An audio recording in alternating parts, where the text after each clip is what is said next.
Sebelum menonton, jangan lupa like, subscribe, dan tekan tombol lonceng. Selamat menyaksikan. Halo sahabat Eljon, kembali lagi di Eljon Medical Forum bersama saya Cynthia, dan tentunya di Eljon Medical Forum ini kita akan membahas seputar dunia kesehatan. Hari ini kita akan bahas berkaitan dengan amandel, sebetulnya bagaimana yang dikatakan radang amandel, kemudian penyebabnya apa, dan lain-lain akan kita bahas bersama dengan Dr. Ihsan Juanda di sini, dokter spesialis hati. Halo Dr. Ihsan, apa kabar dokter? Sehat, Cynthia. Iya, Ya. dokter, hari ini kita akan bahas soal radang amandel. Saya langsung ke pertanyaannya, dokter. Yang pertama mungkin dari amandelnya dulu ya, dokter. Sebetulnya berfungsi untuk apa sih, dokter, amandel ini sebetulnya? Oke, jadi kalau amandel itu kan sebetulnya istilah awam. Nah, kalau istilah medis, kita kenal dengan istilah tonsil. Tonsil itu kita bisa bilang sebagai amandel, tapi perlu diketahui tonsil itu sebetulnya tidak hanya satu ya. Jadi amandel yang masyarakat umum ketahui itu adalah tonsil yang posisinya di rongga mulut, di rongga tenggorok.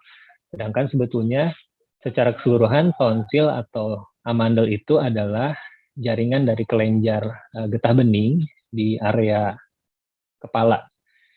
Ada 3 amandel. Kalau kita bilang amandel, kita identikan dengan tonsil. Jadi tonsil ada yang di rongga mulut, ada yang di langit-langit hidung, ya, di pangkal hidung atau kita sebut di area nasofaring, dan ada yang di pangkal lidah. Jadi amandel yang di rongga mulut itu tidak bekerja sendiri untuk membantu sistem pertahanan tubuh. Dia fungsinya adalah untuk menjaga area rongga mulut kita, terutama dari serangan bakteri dan virus. Itu jadi secara keseluruhan, amandel ini adalah jaringan limfoid atau jaringan getah bening yang memproduksi sistem atau sel-sel untuk ketahanan tubuh. Seperti itu. Jadi untuk ketahanan tubuh juga salah satunya ya, dokter, amandel ini. Nah, kalau untuk radang amandel sendiri, itu apa sih, dokter? Seperti apa untuk radang amandel? Oke, radang amandel. Ini kita tarik satu amandel itu adalah yang di rongga mulut ya. Jadi amandel atau tonsil yang di rongga mulut itu bisa mengalami suatu radang.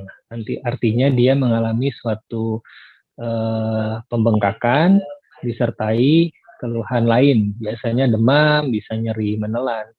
Penyebabnya banyak, bisa karena virus, bakteri atau kuman, atau karena proses alergi. Seperti itu. Oke, jadi gejalanya tadi seperti apa saja, dokter? Gejala umum itu biasanya ada demam, nyeri tenggorok, kemudian bisa disertai dengan rasa mengganjal di tenggorok. Untuk penyebabnya nih, dokter, sebetulnya apa saja sih?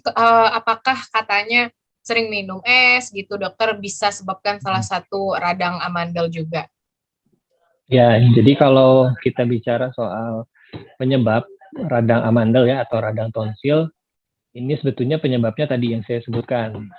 Hanya karena infeksi virus, infeksi bakteri, atau karena proses alergi. Nah, kalau suhu dingin atau terlalu panas itu bisa menyebabkan radang. Tapi prosesnya bukan dia menyebabkan infeksi ya. Jadi terlalu dingin atau terlalu panas itu menyebabkan peradangan dan iritasi di permukaan rongga mulut. Nah, kondisi iritasi atau peradangan ini akan memudahkan virus atau bakteri itu masuk ke dalam organ. Nah, itu menyebabkan suatu infeksi. Jadi, kalau ditanya apakah dok anak saya kalau makan es jadinya batuk, jadi sakit menelan, itu betul. Tapi dia tidak menyebabkan infeksi secara sendiri. Oke, tapi berarti minum es itu menjadi salah satu faktor risiko juga, dok? Ya, bisa. Terlalu panas, terlalu dingin itu bisa menjadi satu faktor risiko radang amandel. Oke, baik. Kalau gorengan, dokter, katanya juga bisa bikin radang segala macam, itu benar juga apa enggak, dok? Kalau gorengannya yang kita beli di luar, biasanya faktor dari minyak yang dipakai. Jadi minyak yang dipakai menggoreng gorengan apapun secara berulang, itu menyebabkan minyak ini mengandung banyak oksidasi, banyak zat-zat radikal bebas. Nah, radikal bebas ini sama prinsipnya, dia menyebabkan peradangan di permukaan rongga mulut. Gitu. Jadi kalau gorengnya kita goreng sendiri sebetulnya tidak menyebabkan peradangan kecuali berlebihan gitu. Oke. Nah, tadi dokter dari gejala-gejalanya kan demam, sakit menelan gitu ya dokter ya. Sebetulnya kayak rada-rada mirip sama radang tenggorokan ya dok, atau common cold segala macam. Orang agak sulit nih membedakannya untuk kita sebagai masyarakat awam dokter. Bedanya tuh ada di mana dok? Oke, kalau amandel itu sebetulnya radang amandel ya, itu termasuk ke radang tenggorok. Karena posisinya di dalam rongga tenggorok. Jadi saya suka bilang gini ke pasien, kalau sudah dioperasi amandelnya, apakah saya akan radang tenggorok lagi atau tidak? Saya bilang mungkin, karena kan yang diangkat amandel, bukan tenggorok yang kita operasi. Jadi kalau radang tenggorok itu lebih secara umum, tapi kalau radang amandel itu organ amandelnya yang radang. Gitu. Jadi organ amandel posisinya ada di rongga tenggorok. Gitu. Jadi perbedaannya adalah rongga tenggorok itu istilah secara umum. Apapun yang menyebabkan nyeri tenggorok, ya kita sebut itu radang tenggorokan. Kemudian dokter, seperti apa yang dikatakan bahwa radang amandel ini dikatakan parah dok? Oke, radang amandel kalau dikatakan parah biasanya radang yang masuk kategori berat.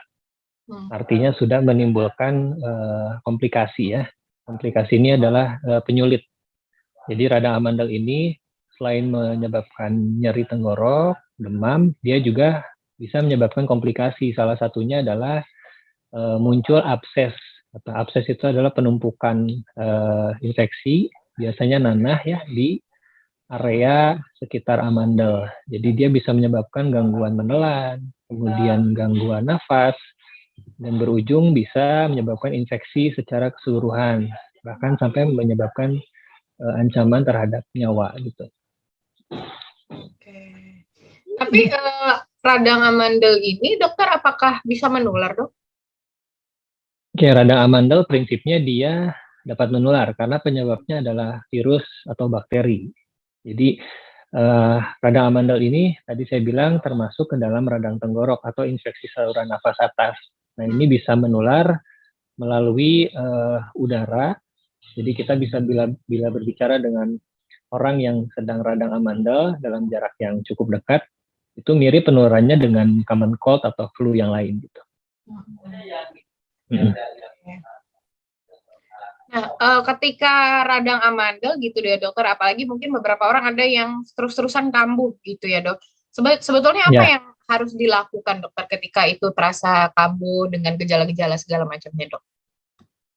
Oke, kalau kambuh kita harus lihat apakah pasien ini kambuhnya karena sering makan tadi ya, makan dingin, makan yang terlalu panas, terlalu pedas, atau memang ada faktor alergi.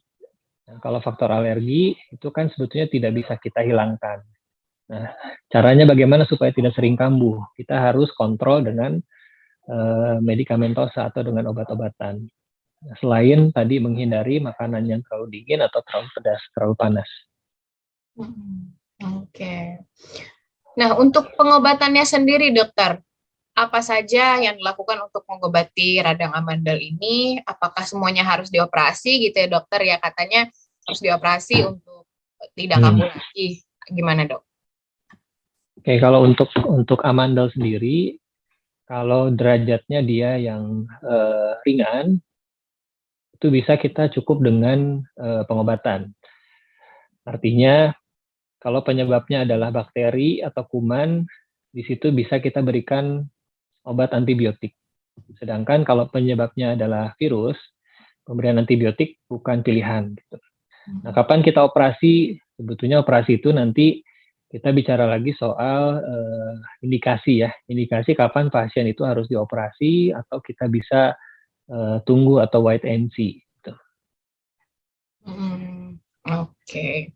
Kalau misalnya terlambat nih dokter diobati gitu. Mungkin dia akhirnya minum pereda nyeri gitu ya dokter ya, dan beberapa mungkin yang treatmentnya sama dengan ketika common cold atau flu.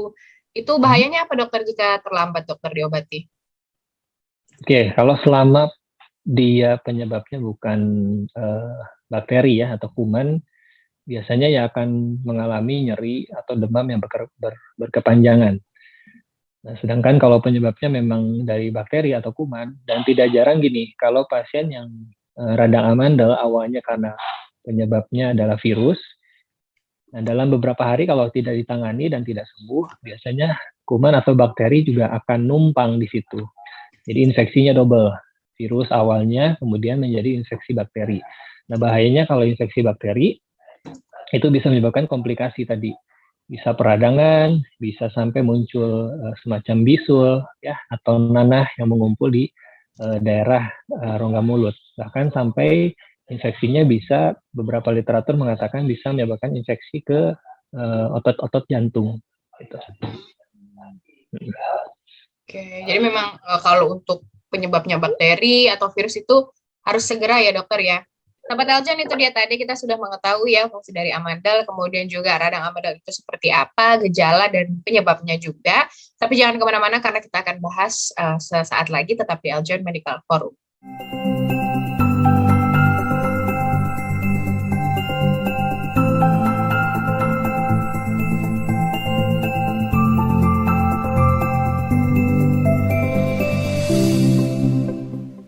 Halo semuanya, saya Anastasia, Putri Pariwisata Indonesia Nusa Tenggara Timur tahun 2022. Sudah nonton videonya kan? Jangan lupa like, komen, subscribe, dan juga share ke semua orang. Terima kasih.